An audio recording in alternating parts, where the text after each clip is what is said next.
On the North Korea situation, Elliott Abrams is Senior Fellow for Middle Eastern Studies at the Council on Foreign Relations and former Deputy National Security Advisor to President George W. Bush. And Michael O'Hanlon is Senior Fellow and Director of Research for the Foreign Policy Program at Brookings Institution. Gentlemen, thank you. Elliott, first to you.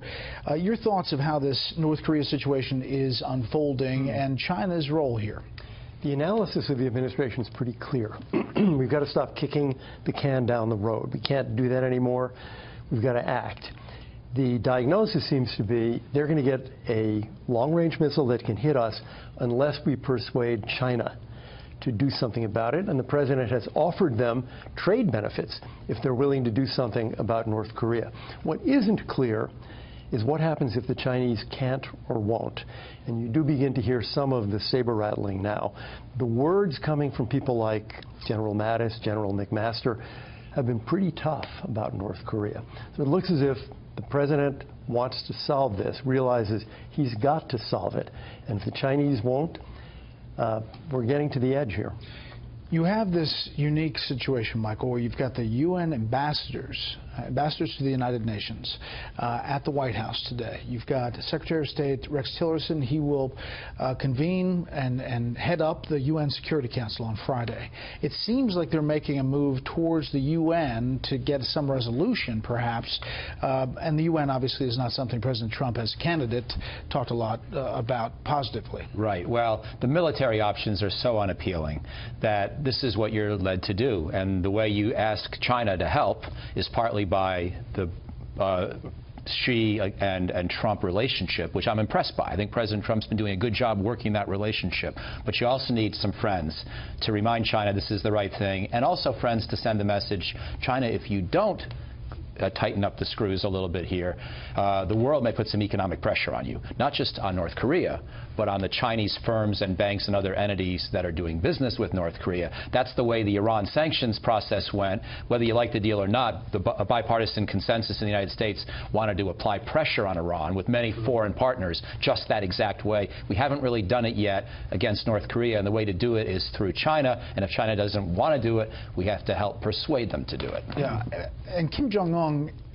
he is just a different character. I mean, he is not even his father. He's right. I'm worried that the problem is, of course, he's killing all these advisors who don't look at him right or don't clap loud enough or whatever. What that does is it chills the internal dialogue. And so if he gets a crazy idea in his head, which he's apt to do, there's nobody who's going to be willing to risk their own neck to tell him he's wrong. That's where misperceptions can really become dangerous. The real question, I think, is whether the Chinese are up to the task of changing the leadership of North Korea. They haven't wanted to talk about this or think about this. That would be a good way out of it. And then they can maneuver their people into power in North Korea and be satisfied with the result. All is done peacefully. Because they're always worried about refugees or people flowing over the border to China, and they're dealing with their own problems of moving people to urban centers. Right. They certainly don't want chaos, and they don't want war. From our point of view, they're the way to fix it. Although, as you know, President Xi told President Trump, don't exaggerate how much power we have. Well, you'd expect him to say that. But it does look as if the administration's play now is China. You've got to help us. I want to turn quickly to Iran. You mentioned the Iran deal. You had these exiles, former Iranian dissidents, if you will, present some new information about Parchin, a military facility. They've had a good track record. They're the ones that got Natanz right. And they essentially are saying that Iran's moving forward with weaponization. Well, it's, weaponization is something that gets into a very hard domain of verification, because if you're doing physics experiments that don't involve nuclear materials but involve the kind of explosives that you would need to compress a nuclear material in an actual bomb, first of all, can you see that?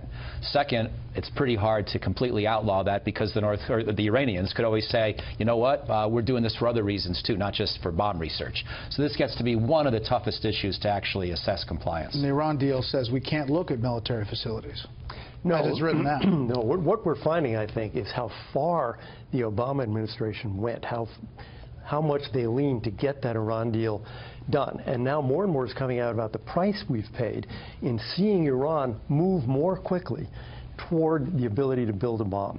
And this is another one where, we've been kicking the can down the road, and President Trump is finding, uh-oh, it's in my lap. We'll follow it all. Thank you, gentlemen, for being here. Thanks.